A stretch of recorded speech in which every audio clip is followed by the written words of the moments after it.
Penn State's biggest challenge going up against USC might not be the slow starts, but actually making sure the defense is in order.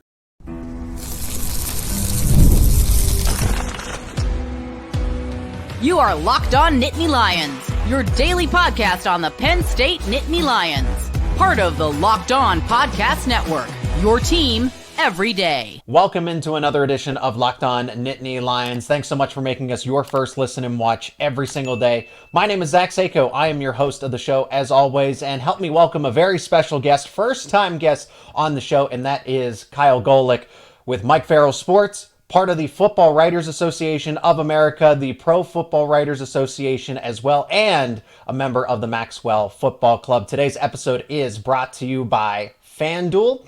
Place your first $5 bet and you'll get started with $200 in bonus bets guaranteed. Visit FanDuel.com to get started. I want everybody else's feedback. Be a part of the conversation down in the comments section. Let us know your thoughts about the biggest challenges that are facing Penn State and your initial thoughts on the Penn State versus USC matchup. And Kyle, that's what we're going to discuss here to start the show. Penn State's biggest challenges, I think, in addition to, flying across the country for 6 hours and playing a team that they routinely wouldn't see unless it's in the postseason in the Rose Bowl. So this in itself is completely different for both sides. But I think for Penn State, everybody's going to look to, Penn State's been off to some slow starts here and there, especially as of late against Illinois and against, of course, most recently this game against UCLA. I don't think the slow starts are necessarily the biggest thing holding them back. I think it is that consistency on offense, right? Not having Nicholas Singleton against UCLA. It kind of changes the dynamic of things as we've seen. So Penn State's offense, yes, needs to avoid the slow start, but I also think it needs to, the biggest challenge it faces offensively is just don't get in your own way. I think if Penn State can get out of its own way offensively, they're on a good track against USC, whether they have a slow start or not. So first, Zach, thank you for having me on your show. Always a pleasure to be on. Penn State's number one thing that they run into is the slow starts, and USC has a similar problem as well. They get slow moving, and a lot of it has to do with the quarterback situation. So Miller Moss is a very good pocket quarterback, can do a lot of things and operate when they're a great decision maker, can read really well. What he lacks that other Lincoln Riley quarterbacks had was the ability to extend drives by being mobile. Well, Miller Moss has some deceptive speed. The thing is, he doesn't have what Kyler Murray has, that gear to bump it up. He doesn't have what Caleb had to do that. So what you run into with Moss is he's relying on himself to make the plays. And a lot of the times what we've seen from Moss this year at times is when he's not able to have time to make the throws, whether it's through the offensive line not being able to hold blocks, whether it is receivers simply not being able to get open. Against Minnesota, his number one receiver, Jacoby Lane, he was 2 for 8 targeting him, and he's usually what is the springboard for the Trojans to be able to have effective passing attack. Neither of those things happen, so consequently things got rough. The other thing USC has a problem with is the running game, and they're starting to develop a 2-back attack with Woody Marks and Quentin Joyner. Joyner's starting to pick up some steam, but it really goes through Marks. He had the game-winning touchdown against LSU. He is currently the nation's leader at the running back position for most consecutive games with the reception. He's 50 games consecutive. So you're going to see Moss and Marks in that pass game. He is the safety blanket for Moss. He is, I believe, USC's third or fourth leading wide receiver when it comes into targets there. So when you're looking at this holistically, USC's passing attack is you have very athletic perimeter athletes that's going to pressure a Penn State secondary that's banged up, and you got a running back that can make Penn State pay, because with that 6-man front they have, even though they're bringing up a safety guy up there, they have the ability to make Penn State pay. So you're looking at this from not only from Penn State offensively, that's not even their biggest concern going into this game. It's how the defense can adjust to what USC is going to do. And of course, I agree that they're completely different from years past. Again, Caleb Williams does offer that. I mean, that star power ability that Miller Moss doesn't have. I think he is I think he's above average. I think he does have at least the ability to make it to the NFL. But that game-changing ability, I'm still kind of waiting for him to see. I don't want to just see him manage the offense. So that's why that's not at the necessary. Miller Moss isn't at the top of my list when I look at, okay, when Penn State goes into this USC matchup. I think that getting the things taken care of in-house first, but you're looking at that defense. You're looking at Penn State's defense going up against what I agree with you as the best offense that Penn State's going to face all season long. You didn't even mention Zachariah Branch. I mean, well, here's the rub. I don't even think Zachariah Branch is in the top 4 of USC vertical weapons. To be honest with you, I wow. look at guys like Jacoby Lane. I look at Deuce Robinson. That's another name. Yeah, Marks. Those are your top 3 guys. It's Zachariah Branch is more effective on special teams. That's the other thing. I mean, one of the things I think we talked about is Penn State in the special teams. They're just looking for a guy that can just catch the ball on the punt. USC got a guy that can do a 10, 15, 20 yard, and maybe make a splash play on special teams and flip the field that way. That's going to be something Penn State really has to figure out, because that's right now definitely a major USC edge. Yeah, USC definitely has athleticism, speed. I mean, Penn State has been flying all over the football field. I think they are not playing cautiously. They are delivering big hits. And legally too, right? We haven't really seen Penn State have those unnecessary roughness or playing past the whistle problems. Of course, there's playing before the whistle and then some other things here and there. But the penalties haven't been these egregious problems. So I feel like Penn State's going to be able to match the intensity, but this is obviously going to be the best group that Penn State has seen in terms of athleticism, playmaking ability, that they can go 0 to 100 in a matter of moments, right? West Virginia is kind of that ground and pound. Of course, they do have home run ability, but they need other parts of the game to set it up. USC can do a lot of things differently, and we'll address the Minnesota loss. Don't worry about that. Kyle, when you're looking at the Penn State defense, I mean, Penn State's defense is top 5 in terms of yards per play in the country. So this is a top 10, top 5 overall defense under Tom Allen. New look with the 4-2-5, and I think the 4-2-5 actually helps them against a USC team. I think it does as well, in the aspect of you have athletes to be able to cover the field, because Lincoln Riley's attack is to not only stretch you vertically, but also horizontally. So when you have the athletes that are able to cover, that neutralizes that spread attack and then really evens it up. Big thing that, we've sat and heard Franklin in the press room talk about was the discipline issues and Franklin taking ownership of it. USC against Minnesota defensively had 5 penalties that went for first downs for Minnesota. So they've also been having a rash of discipline issues. You give a Penn State team that sort of advantage where you're making countless mistakes like that, Penn State's going to make you pay. Minnesota was good enough to make USC pay, and obviously they won the game. Yeah. But you give Penn State 5 first down penalties, that defense under D'Anton Lynn has improved dramatically. We'll get into this in this conversation, but it can ill afford to give an offense that's really starting to really mature under Kotelnicki to give them these second and third and fourth chance opportunities. Why do you look at Penn State's defense as not necessarily the bigger question mark here? Because these are both top 10 groups. Penn State has a top 10 offense. Penn State has a top 10 defense. You have to look past the scoreboard, the box score. That's just where they are. Yards per play allowed. Penn State's one of the best in the country when it comes to both offense and defense. And that is great news with the coordinator changes that they made, right? They got this right. But you look at Penn State's defensive matchup and you say, well, that's the thing that they need to fix. Why don't you put as much emphasis on the offense as some of the fans are putting, right? Again, that UCLA should not have played as close of a game as it did to Penn State. And it did. I agree with James Franklin that it is tough to win college football games, and this is a new Big Ten opponent. But all the other circumstances that surrounded UCLA in this instance, and they played a pretty good game outside of the third quarter.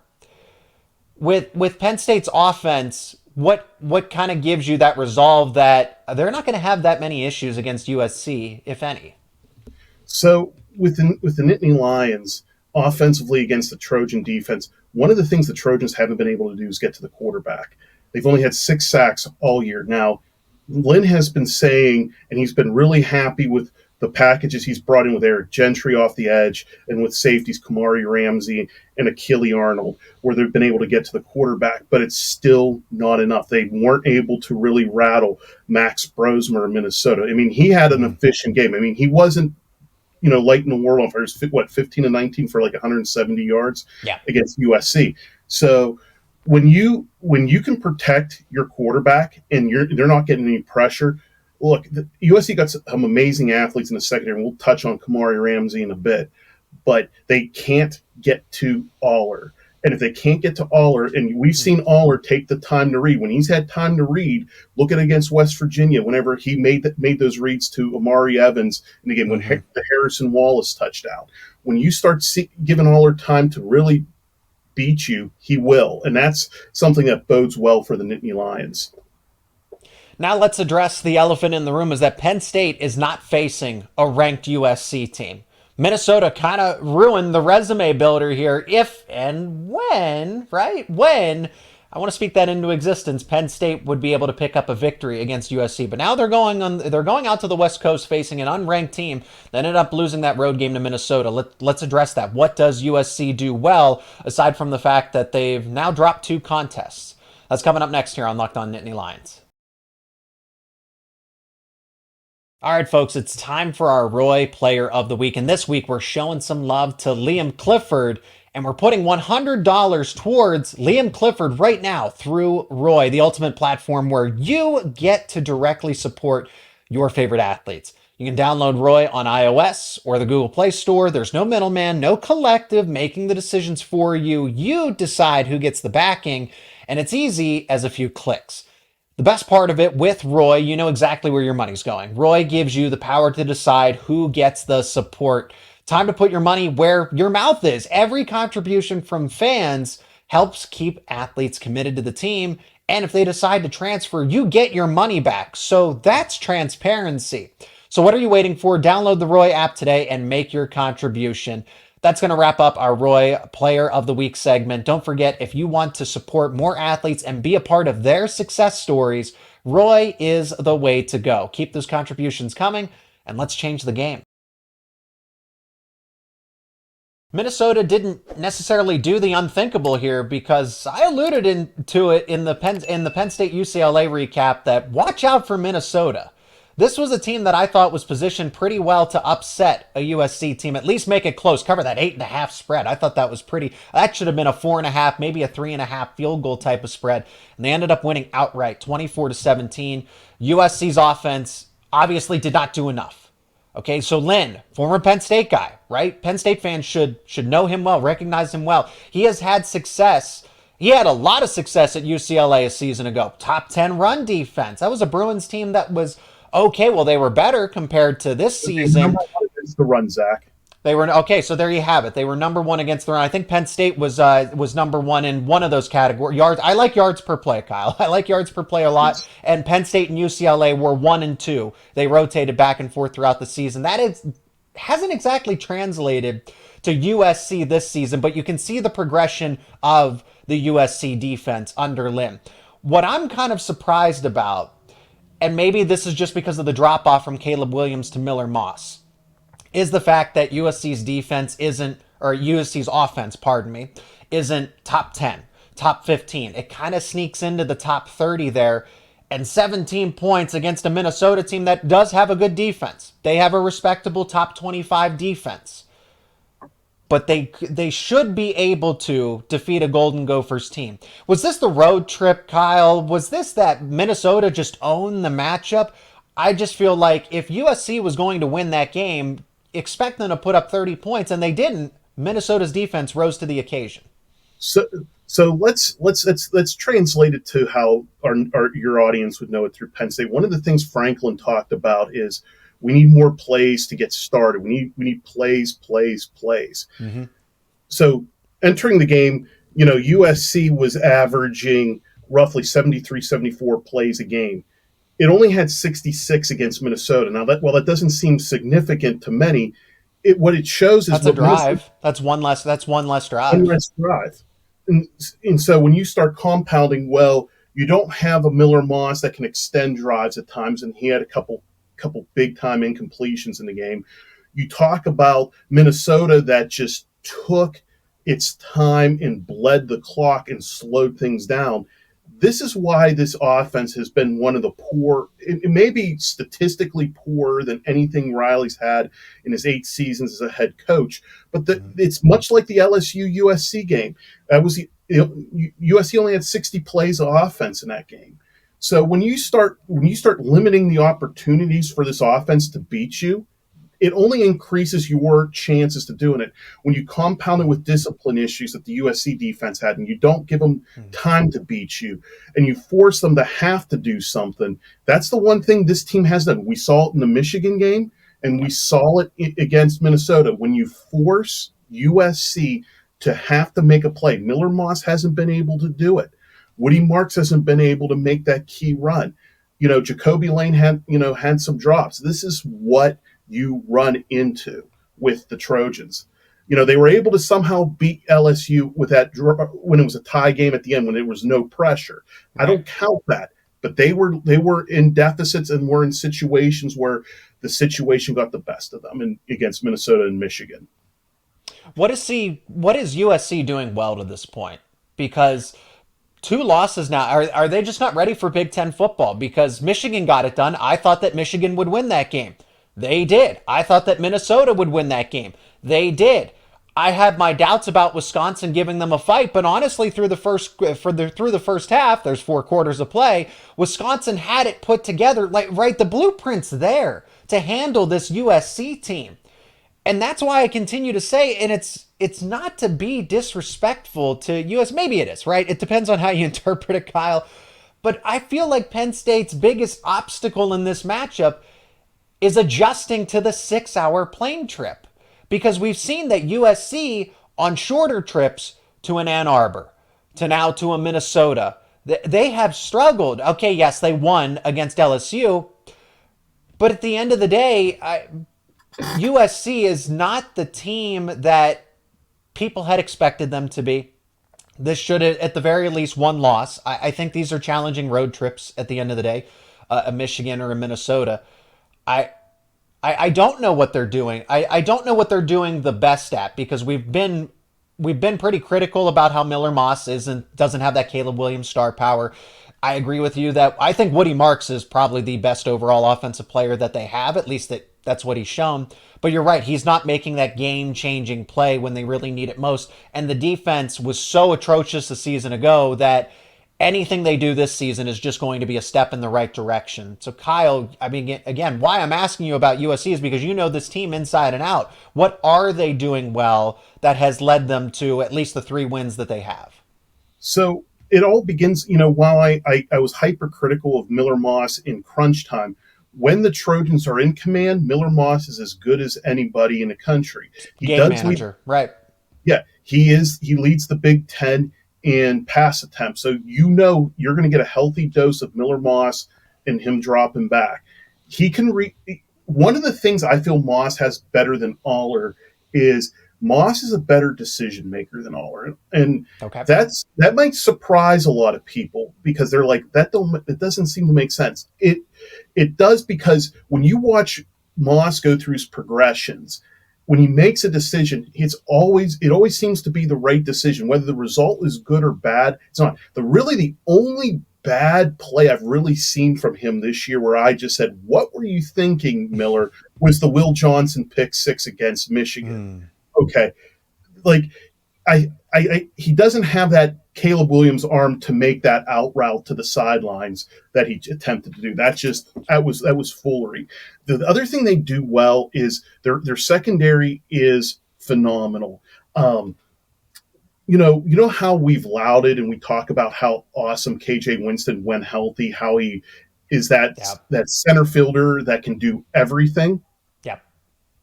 Kamari Ramsey is that for USC. Okay. You may have, I don't know if you've seen the stick hit that he had against Wisconsin, where he just simply decleated someone at the line of scrimmage. I did. Against Minnesota, no one was Minnesota was not able to complete a pass in the coverage of Kamari Ramsey. Had an 88.5 PFF coverage grade against Minnesota. This guy is going to be a day one pick one day. I had a chance to speak with Kamari at Big Ten Media Days.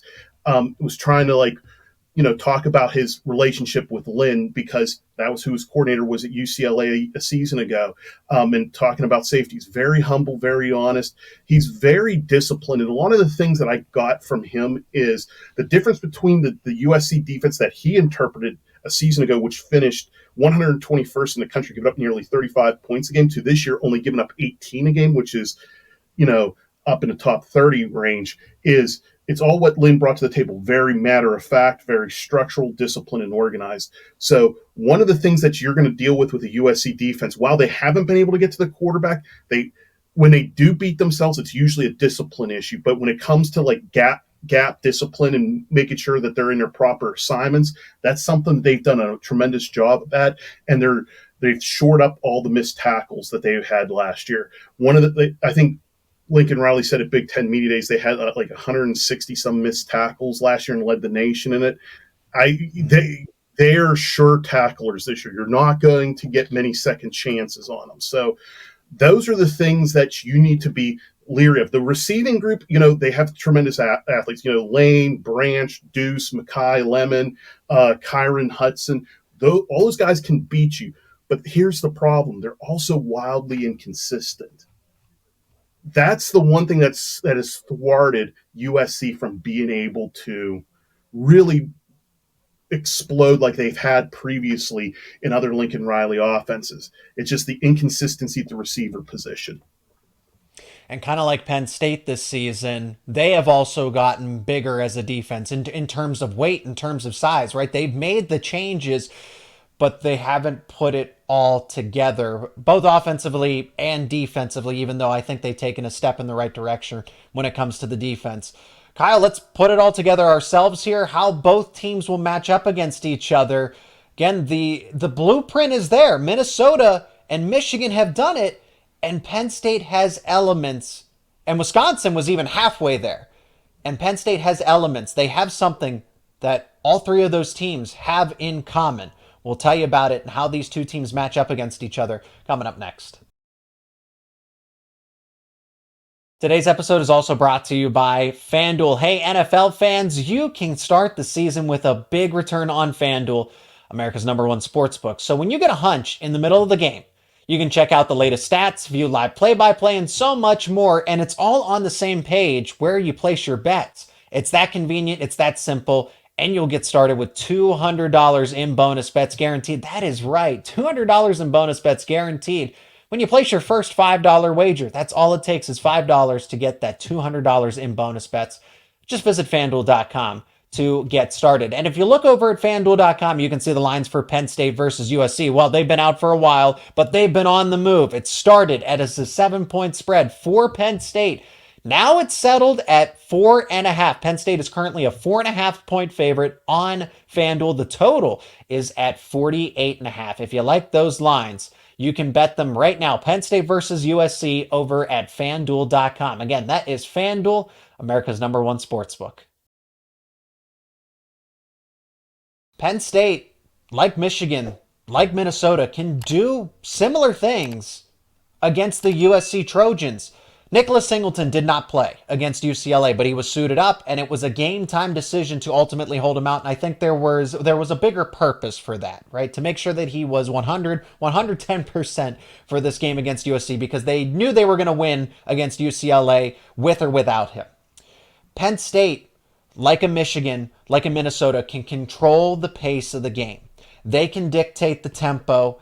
Can they play keep away? Yes, they can with a Nicholas Singleton and a Katron Allen. Kyle, you've already brought it up that Penn State should have the advantage when it comes to the offensive line versus defensive line battle. USC secondary is talented. This kind of reminds me of the matchup against Illinois in the fact that the front, because they run a 3-4, the front three, the front seven, if you will, couldn't stop Penn State's ground game. But the secondary kept everything in front of them, made Drew Aller think a little bit. And that's what this is kind of reminiscent of here in the same, it's not the exact same defense. It's not the same skilled players across the board. But Penn State can win this matchup. It's not that, oh, this is very matchup dependent and Penn State's on the losing end of this. No, they can actually dictate the overall matchup here in the fact that Michigan beat them with sound defense and playing ball control. Minnesota did the exact same thing, and Penn State on the road, if they can do it well, that's the formula to beating a USC team. To me, USC has a few glaring holes that Penn State can really have a field day with. So I feel Abdul Carter and Denai Dennis Sutton are amongst the best edge rushers in the country. Mm-hmm. If you watch the Michigan game with USC, Josiah Stewart looked like Lawrence Taylor when going against Elijah Page and Emmanuel Pregnon. Like halfway through the game, Lincoln Riley had to move Mason Murphy over to the left side to shore up that situation. You know, this is a game where Abdul and Denai have excellent opportunities to beat up on the tackles. Mason's a tougher assignment, but Elijah's the one that seemingly he's a redshirt freshman. He's the young lineman amongst the group. So keep that one in mind. Again, with Bear Alexander deciding to do what's the new trend of, I'm going to redshirt and intend to transfer. That was a major hit to the three-man unit. That's a big deal. That's a depth piece. That's a big-time depth piece. The defensive line has played a little bit better. Clifton's been all right, and so is Lucas, but it's nothing to write home about. And we saw how Penn State overpowered a UCLA front. Illinois, who came off and delivered that block there, like in that game? Benga Ioane. Yes, and I think Penn State has an advantage. They have to wear down that front because at some point in the game, the 4 or 5 yard runs they're going to get early are going to turn to 8 and 9 yard runs by the end of the game. Something where Katron and Nicholas Singleton can feast. I really also feel this is going to be the biggest test for the Penn State receiving corps. Absolutely. Against UCLA yesterday, we actually saw each of the receivers really make a contribution. That's the primary part. Amari that drew a big penalty. Fleming had a nice catch there that set up that could have been a touchdown there. You had Liam have a 100-yard game, and I'm drawing a blank here, but this is a unit that really needs to shine here, because if they can establish themselves against this talented secondary, it's only going to bode well with Ohio State looming in a few weeks. Yes, because that's going to be the most talented team they go up against. I think for the Penn State secondary, this is conversely also their biggest test. This is going to be kind of an Ohio State primer, because the only other group that's going to be as talented, if not more so, is the bunch Brian Hartline assembles in Columbus. So you can't allow Mekhi Lemon, Zachariah Branch, Deuce Robinson, and Jacoby Lane to run wild. And this is a thing that we gotta also address, is because USC likes to work with their running backs in the passing game with Marks, with Joyner. Think about the last two games Penn State had against Illinois and UCLA. While those teams weren't really a threat, in each of those games there was a halfback. There was a pass to the tailback off of a blitz where Wheatley missed the safety assignment. I'm not sure who missed the assignment yesterday against UCLA, but they were big chunk plays that gave those teams points.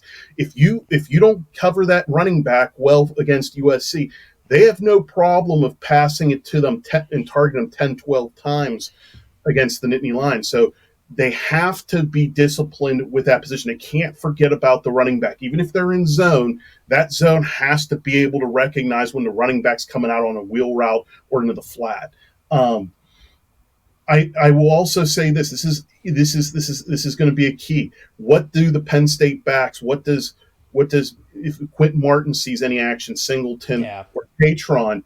What do they do against the USC linebacking core? Because they're very stout and they're very disciplined. Mason Cobb is fantastic. What happens when they get to that level? Can they break a few tackles and make a splash play? And again, the last point would be special teams.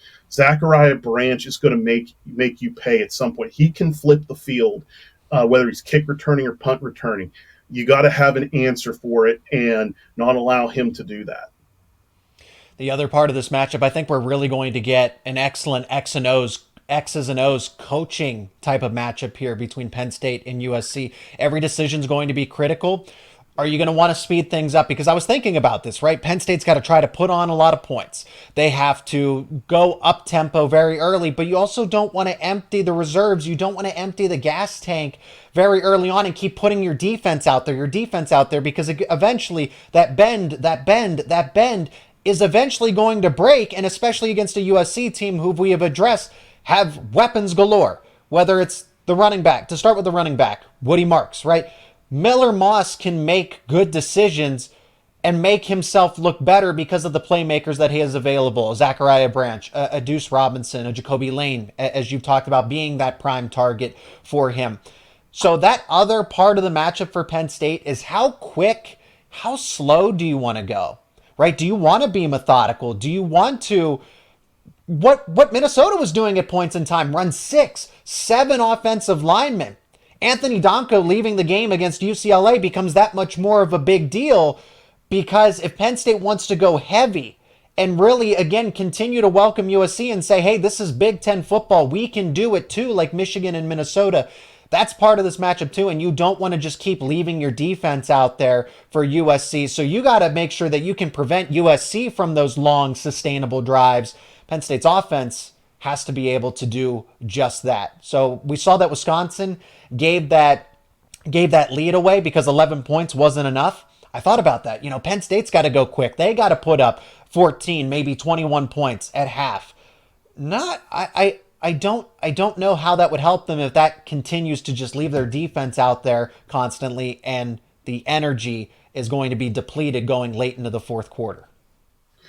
One of the things that I'm intrigued is watching Kotelnicki go against the defensive quartet that Riley's brought in with Danton Lynn, Eric Henderson, Doug Belk, and Matt Entz. I mean, much like how Franklin was under the gun when he had to replace all his coordinators, Riley was last year too. And, you look at the pedigree, it's pretty insane what he was able to bring in.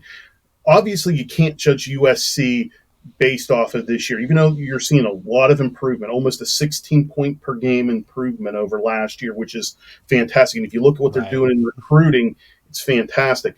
What you got to look at in this game is how does Kotelnicki match up against Lynn, because that is going to be the chess match of the day there. I feel from a Tom Allen to Lincoln Riley point of view, when you're seeing that, I think that's kind of established, because there's some things that Riley's not going to be able to do with his air raid. It's all about numbers sometime on the spread. And with Penn State, if you're gonna play that numbers game, they got the athletes to make you pay with the edge rushers.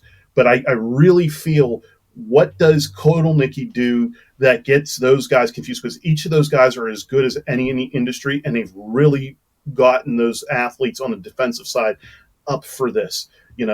Doug Belk is a big one. He had that third ward defense down in Houston. You look at what he's done, up in Kamari Ramsey's game in that secondary. Again, third down is going to be the game, and this is something that we talk about a lot. It's like, can Penn State extend drives? USC entered the game against Minnesota, leading the Big Ten on third down defense at 26.5%. Minnesota only was 2 for 8 on third downs. What killed them was in the red zone, and then when Minnesota went 2 for 2 on some key fourth downs to make that a game. Outside of that, they're very, very good on third down. That's going to be the thing. Because Penn State can ill afford to have throwaway drives against the Trojans, because that's another way how USC kind of compounds and piles onto people. He is Kyle Golik, Mike Farrell Sports, part of the Football Writers Association of America, Pro Football Writers Association, and a member of the Maxwell Football Club. First time guest on the show. Hopefully we can have you back on many times in the future, Kyle. All of his links will be down in the description so you can go check out his work. Again, please leave a like on this episode, share it with friends and family.